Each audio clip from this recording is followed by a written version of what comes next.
Hey everybody, welcome back to the wrong end of the snake question and answer period. Buford Jones has agreed to spend another 30 minutes with us graciously, and we sure do appreciate it. The knowledge that you imparted on us in the main episode was really amazing, and we're so grateful that you're here. I know that we have a million questions for you still, so let's get right into it. Tater, I know you've got one. Go ahead. Yeah. First off, I know are you doing some teachings now somewhere? Yeah, Belmont University. I've done 2 semesters, and we kind of got the spring semester on hold right now because we can't get together in congregations. All right. And Yep. it's necessary for teaching mixing, and it's like trying to teach somebody to drive a car without a car. So the fall will definitely be back in, they think. So, but Belmont University, I'm very, very pleased to be a part of their school, and great students and great facilities to learn from. So if anybody wants to get a hold of you, the Belmont University, they can find you teaching there at an audio course. Fantastic. Okay. It's called Advanced Live Mixing. Live sound mixing. Okay. Advanced live sound mixing, yeah. Fantastic. We usually do a thing where if you only had one microphone, which would it be? But I got to tell you, in the 70s, you probably only had one microphone, right? So that's true. You had a 548, and that's all you had, right? Yeah, So, well done. Well done. So I don't know the exact deal that Shoko had with Shure at the time, but I don't think the 548 was a general edition on their thing. Out in the wild, I don't think it was either, right? It was sort of off of a 57, but just a little bit bigger capsule. And I think Shoko bought every one that they made. And every microphone was on stage. If you watch some of the Led Zeppelin really old in the 70s, early 70s, you'll see that every mic up there is a 548. I think might have been one of the first ones going, I'd like to have another microphone. Just something. And kind of started doing it, and after a while they went, of course, fully into it. So what would be the other one? What were some of the other mics that you brought into it after that? Well, the common was the Sennheiser 421. Still rings back to me the best, microphone for drums and toms that there was, and at that time, and I think still is, if you can get one on it. Only thing is to have it last over a week from getting beat to death. Yeah, that's right. Because you had to kind of get the element, or I like to get the element over the skin. So they'd get hit on a lot, and they'd be all beat up, but that'd work. And I think I was one of the first to, and it wasn't a first. I'm not trying for first. It was on Bowie, David Bowie's tour. I was looking for a microphone because this is in his younger years, in which those were. His voice, he really on the high end, it would get way up there. I would find myself kind of needing to change EQ on the higher register he would sing in. And so I thought, I need a warm sounding mic so that I don't have to EQ it as much out here at the console. So I got a Bieber M160 NC. Oh, and wow. It's a ribbon mic. It's only about this long. It looks like the M88, but a miniature version. It's got a real small ball. Yeah, it's got a small ball on the top. Yeah. And I'd have some of the audio guys at the crew say, well, that's not a vocal mic, or we've never seen that out here. And it's okay, that's fine. I don't Anybody else has done it or not, I don't really care. Can't use this. If you see the reasoning behind it, I need more warmth in the microphone sound, which a ribbon generally does in the first place. And then now, and it worked out great. I found that I could almost leave his vocal flat.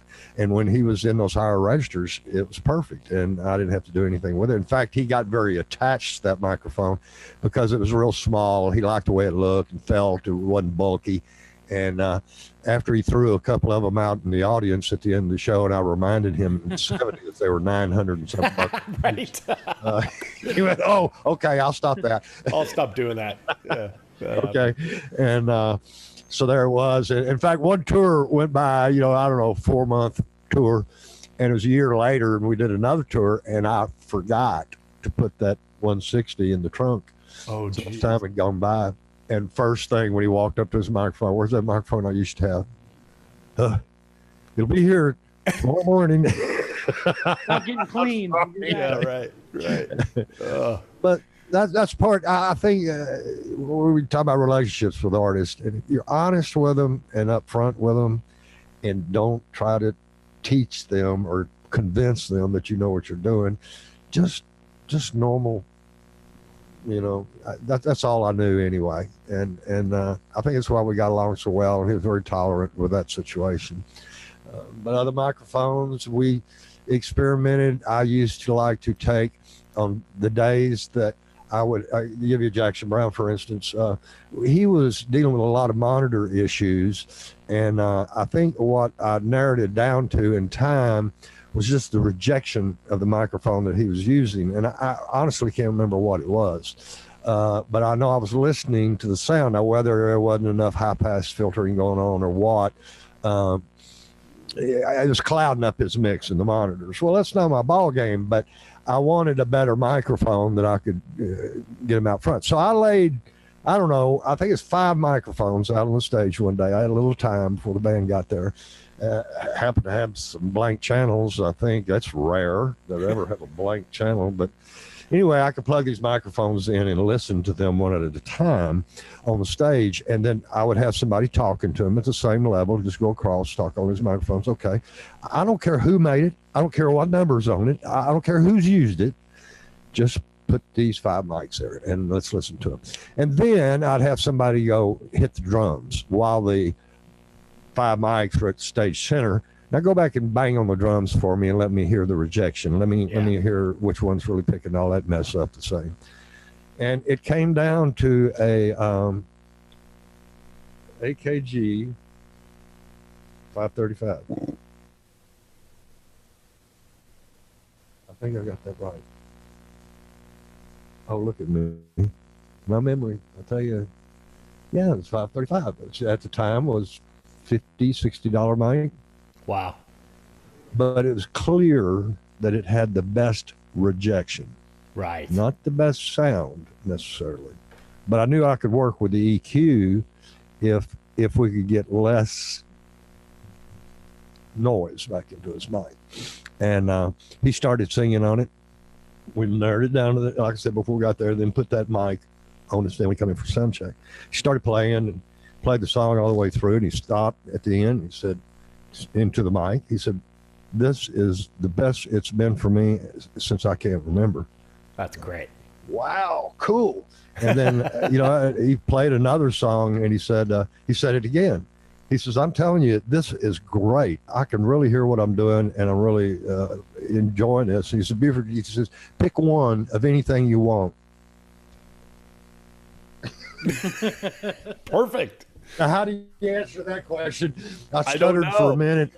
Yeah, and I wished I would have said, I didn't, but I wished I would have said 1 point on your next record. Yes, exactly. One of anything I want. Yeah, But no, he really loved it, and we ended at 535. wow, Yeah. that's amazing. AKG, he made the 535, is that right? Yeah. Yeah, Sure did, yeah. they did. Yeah. Okay, selfishly, I want to hear about Pink Floyd because they're one of my, favorite bands of all time, and I'm sure you get asked this all the time. But I want to get into it a little bit from the technical side of it and how the surround sound worked. And you were talking about using different mono consoles to create different things. So can you walk us through like what technically what were you doing with all that? Yeah, it was. I inherited the basic setup. I wished I had an illustration for you because I do have some of how the system was configured, looking down onto the arena or stadium. It was basically a 5.1 system, but not really in the way we think of 5.1. I had the stereo left, right, the main system. Yep. Then off to my left would be what we call left quad. To the right was right quad, and behind me was rear quad. And then so that's the sources. You actually have 2 sound systems in one. This is unique. I would love to give credit to whoever designed it, and I don't know. I've been told, but I don't think it ever soaked in because they used it on the wall, and The mono image of the main PA was the front quad. Remember I said that left and right and rear were physical stacks, but the front was a summed image, the mono image. So there I had this triangle, or not triangle, but a square of sound, and then the main fronts, and you can use them at will. And so obviously 80% of the show, 85% of the show is in the main left and right. Yeah. And then at will, and nobody ever told me what I had to or not have to do. I would use those surrounds. Now there were some pre-recorded tapes that would play, sounds of a brook, the water in a brook, or birds chirping, or whatever, clocks ticking, and all that stuff goes on around you. I had a tape op. There were 3 of us at the console. They allowed me to hire 2 guys to mix it with me. And when I got the gig, when Gilmore, I just got the call. I didn't apply for it or anything. I got the call late one night. I was at home, and as a road manager, and said, "This is Buford Jones." I said, "Yeah, this is so-and-so." And he says, "We'd really like for you to mix this Pink Floyd tour coming up in 2 months. And would you be interested in setting that time aside?" And wow. I don't know. I don't know. Who? You want me to mix who?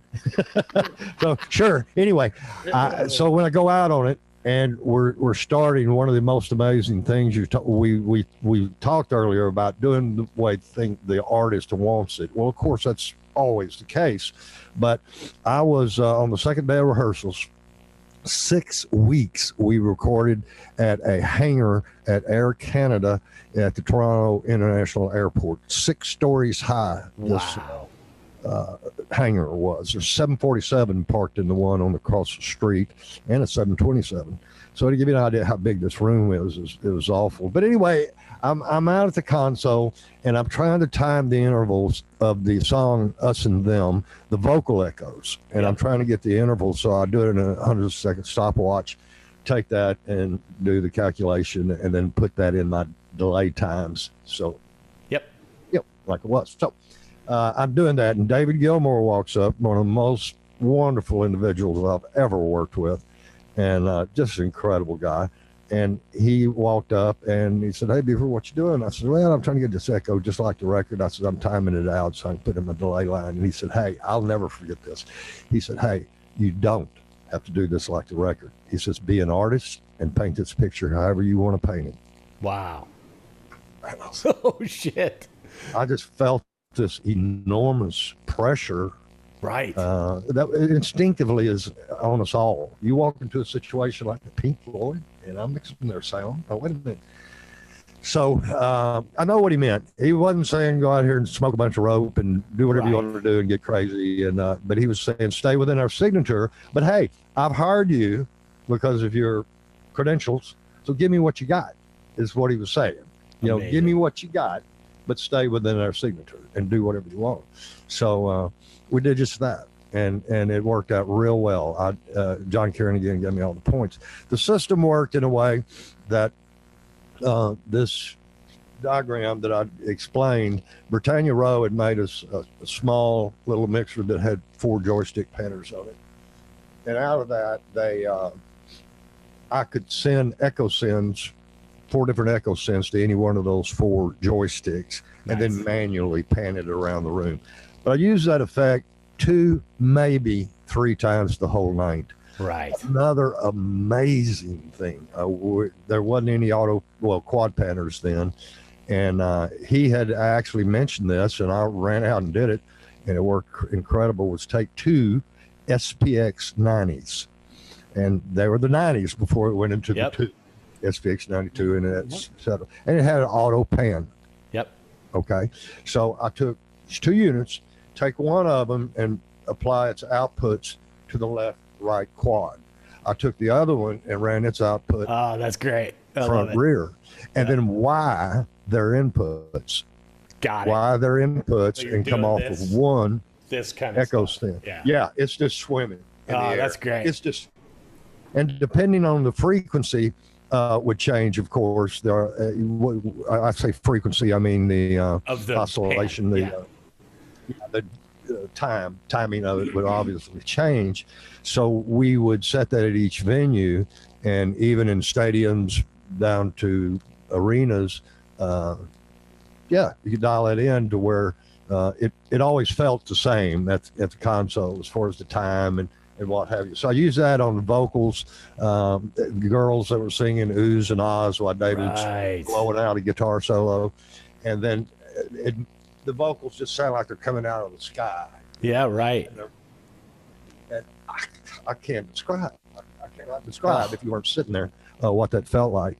And in a way, in using quad, which I had already done somewhat with Bowie, and I learned very quickly, in fact, on Bowie, that when you have this luxury, if you have it, you don't put discrete channels in the rear. You don't take the guitar, for instance, and put it in the rear. It just don't make sense. Your brain is just not going to accept that. No matter what you do, it is not going to accept that. I see something up there, I hear it back here. Right. But so what I did is do away with trying to pan things in the quad field, and now just use it for effects. In other words, I could take an echo unit, put the output of the echo unit in the rear, and then just when a guitar solo comes up, dial in that echo that goes to the rear. So now you hear their guitar in the front, you hear the echo tail off into the back of the room. Exciting beyond belief. And the same with that SPX 90 thing and that panning. So it gave me freedom, but I realized at the same time, no, you cannot, like, any surround sound material that you hear, there's always something going on in the surrounds. I'm talking about old movies, if you watch TV and you got surround. But in live, or the way I was doing it, no, it's dynamic. Everything seems normal, and then all of a sudden then something happens. Yeah. Which makes it really dramatic. Yeah. And that keeps the listener, I think, as I said, when I saw it for the first time, I saw the wall, and I was sitting in the back, and I was amazed with everything. I didn't have to criticize anything, but I did notice that some things were a little out of time, but then again, there's no way to avoid it. Yeah. But the excitement level was more than the physical issues. So it was effects that I would use it for, and it turned out quite well. Now, we had 3.5 consoles. In 1988, when we started that, we went through the end of 88 into all of 89. Started in 87, all of 88 into 89. And this was Delicate Sound of Thunder, right? Delicate Sound of Thunder was the live album that I did from the tour album, which is called Momentary Lapse of Reason. Right. And we can talk about that. I can tell you a lot of stories about that. I'm sure. But anyway, that's what we were out almost 2 years. When he first called us, he said 40-something shows, and it ended up being over 200. Wow. So they just kept selling everywhere they go. They just, sell out giant stadium, within a day, 2 nights, and then they could add it on 4 more shows, but they had other gigs, so it's like, couldn't do it. Couldn't satisfy the demand really totally for what could have happened. So anyway, so the consoles, a lot of people ask me, what console did you use? And you would never guess at what we had. Now, when we started these rehearsals there, and they let me hire 2 guys, Larry, I brought out James Geddes, who'd worked in the studio with Jackson Browne. Yep. And then, and it's Bob Hickey, who had worked together a lot of years with me on James Taylor and the Ronstadt. So I gave Bobby the drums, and which was 56 inputs of drums, nothing but drums. He had the 40 input Midas Pro 40, I think, and then a 16 channel expander. Now that covered all of Nick Mason's drums and then all of Gary Wallace's drums, who played in that cage of percussion. And he had kick drums, bass drums, snare drums, tom-toms, bells, everything. So all that added up to 56 channels. Now, Bobby would send that over to me into my console in 2 channels. And then the other console was a 40 input console that had nothing but reverbs, delays, and tape returns. Wow. And I had so many reverbs and devices, we couldn't leave them on all the time because the noise floor. Right. And so that was it. James started that out first. Dave Lord did it for quite some time thereafter. So it was his job to mute all the reverbs that weren't for that song. And because we didn't have recall, we didn't have consoles with recall. So they would open everything up, and then all I'd have to do is apply the effect. And they already laid. So it worked out really good. We laid the layout as a big circle, totally surrounded with gear. And then we had about, I think Maryland Sound had about 5 guys out there. There's 120 on average was the crew size on the Floyd tour. 14 buses, whatever it was, I don't know. But I was fortunate again to travel with the band. So we would learned every day, and it's how I ended up mixing the record. And again, for listeners, if I'm not going too far, I'll explain to you, as we said earlier in me making tapes, that here is where it may have paid off. Yeah, man. I was listening in the back of a bus ride. We finished a gig. All the band gets on a bus to go back to the hotel, which is an hour ride because we were out in the country somewhere, whatever. And so John, Karen, and I are sitting in the back of the bus listening on headphones to the DAT. Had a DAT player then. And we're listening that night. And John and I are digging it. And then here comes David Gilmour walking down the aisle to us and comes up and says, "Hey, what are y'all doing?" And he says, "Oh, we're listening to tonight's show." And so David goes, "I think I'd like to hear it." Now, I firmly believe that we'd been out almost a year. And David had never showed an interest to listen to those tapes. And I felt it was maybe something that had happened to him in the past, an experience to where he just didn't want to go there. Yeah. You know, I don't know. He never really said. We didn't have a discussion of it. But he walks back and he says, "Can I hear a little bit of it?" No, this is no. I gave him the phones and he sat down, started listening. I go, "Oh my goodness, I hope there's not a plane ticket home for me." And so he's listening, he's looking over, nodding, and then we get to the hotel and he just takes my headphones and my DAT player and takes it up to his room. And okay, now I'm really worried, and I'm not there with him, to defend myself. But hope I get my DAT player back. Yeah, I definitely want the DAT player. Next morning, he was extremely complimentary. He said some wonderful things to me, and extremely complimentary. A few weeks later, we're playing another gig somewhere, and he come back and asked me, he said, "You have tonight's tape?" And he said, I'd really like to hear that. He said, "I think we really played well, and I'd just like to hear it." And I said, "Sure." So gave that to him. Well, here it comes up.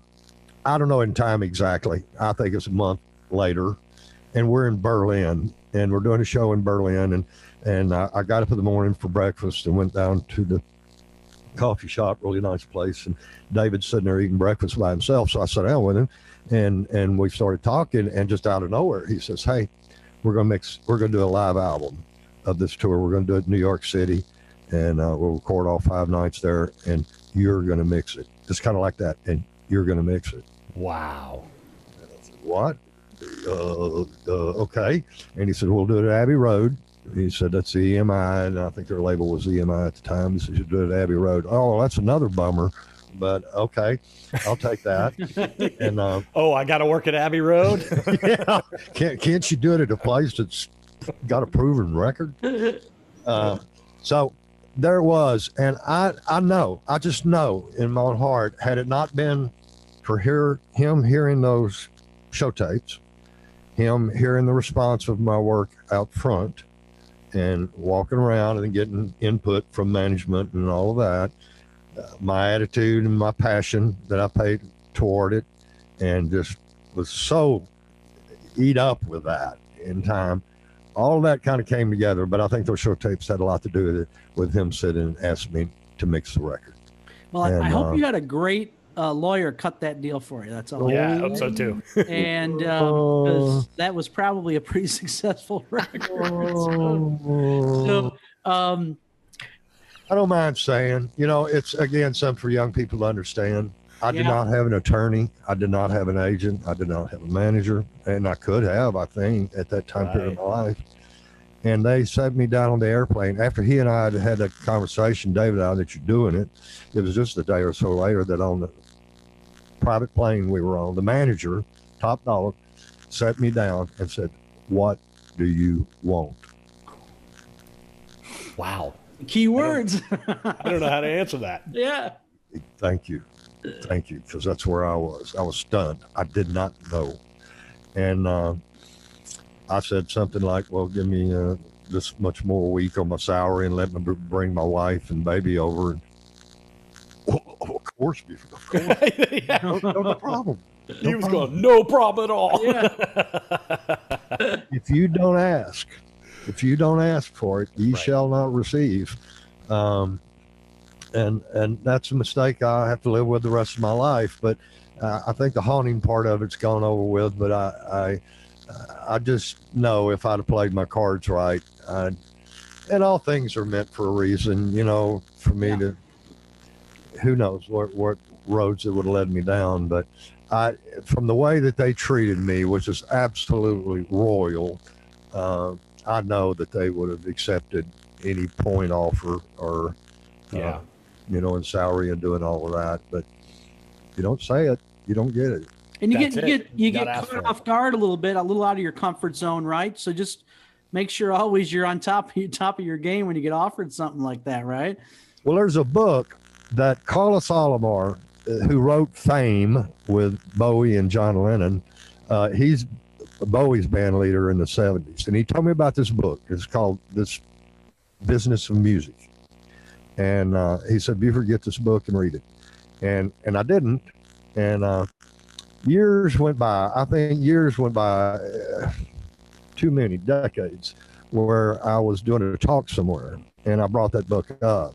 And somebody says, oh, I know what you're talking about. And it's available right now. Obviously, new editions keep coming out. And what the book does is talk about the music industry, the financial and legal side of the music industry. Yeah. You can see what groups make at gigs. You can see all of this stuff, all this information. And it helps you to have representation when you have these unexpected. I mean, that was totally unexpected.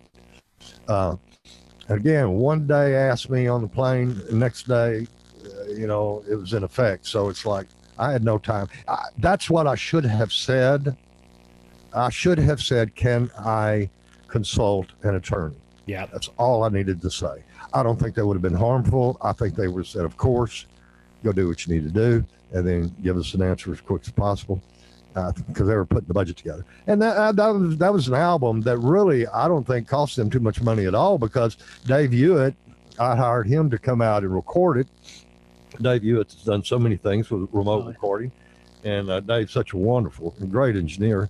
Yeah. And he put it all down. I sort of engineered the way I wanted it done and track layout and all of that. He did that for me. I recorded all the drums in analog, and then I recorded everything else in digital. And then we combined those three machines at Abbey Road to play back the tracks. And so that's basically what we did and get that going. And yeah, it went well. We had a lot of fun. Well, yeah, it's an amazing sounding record. And, you must feel some... I know that I have worked on some records that I'm very proud of that really, I'm not getting mailbox money for, you when you work on something like that, there's a sense of pride that you can say to people, hey, I did that record, and especially that record. You must be, super pleased to have been a part of it. Well, I see it's still going well. I was told by one of the members of the band who had dinner with David Gilmour when we went back on tour after doing the record. So this would have been 3 months after its release. And it was already at 6 million. Wow. So that was just in a matter of months. I think everybody was looking for the live record because it was so successful. I heard many of them say, and still, it was the best of all their tours. The timing was perfect. Yeah, it was good timing. Even the loss of Roger Waters, but yet the the timing, as I said, they hadn't been out in 10 years. New album that was really, really good. Yeah. This and that. So, yeah, touring was at its peak and going well. So, yeah, it proved out real well and a real good time. So, in mixing it in the studio, which we can do another session on that if you want to sometime. Yes, we need to. But I tried to approach it just like I was mixing a show. You know, I'm just doing a show. I'm not in the studio. I'm just in another room in a show. In fact, the manager asked me, how long do you think it'll take you to mix this? And I said, 2.5 hours. Yeah, 2.5 hours. Leaving the show. I think I gave myself a little headroom, and I said, a couple of days. I can have it done in about 3 days, I think. Wow. And he just laughed. He kind of laughed, and he didn't come back at me. And then, it took 6 weeks, and we were down to working 24-hour shifts the last 3 nights. Wow. And to get it done in 6 weeks.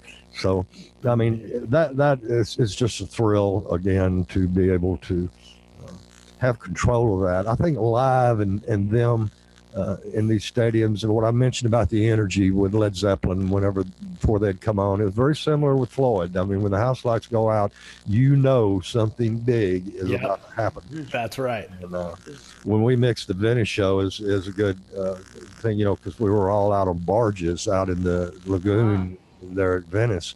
Yeah. It's on YouTube for you to see, and I don't know, and it was my 199th show, I think.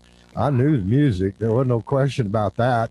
But it's like I was told it was broadcast, and they were using my mix to go out to all of Europe and Russia at that time. And so, wow, this is going out live from the console. There was no recording truck. And I walked out the console pretty puckered up. I'll tell you what, I was, we got 240,000 people is the best as they can estimate. It literally filled up Venice and overflowed. Wow. And I walk out the console and it's like, just let me hear that first note. Just first note. Just I know that the PA is on. And you said it's silent. Yes. And I hear that first note. I said, okay. All right, let's go. Let's rock. And so we did. And that was a monumental moment mixing that there. And then they had the largest firework display I've ever seen because the Italians were celebrating a famine that had ended 200 years ago. And they celebrated on that date. So between the Floyd pyro people and Venice, it was just an amazing firework display. An amazing night to be a part of that. What a great story, and thank you for sharing that. That really made my day. I appreciate it. Myself being a fan. And listen, Buford, we're going to lose you here in a minute.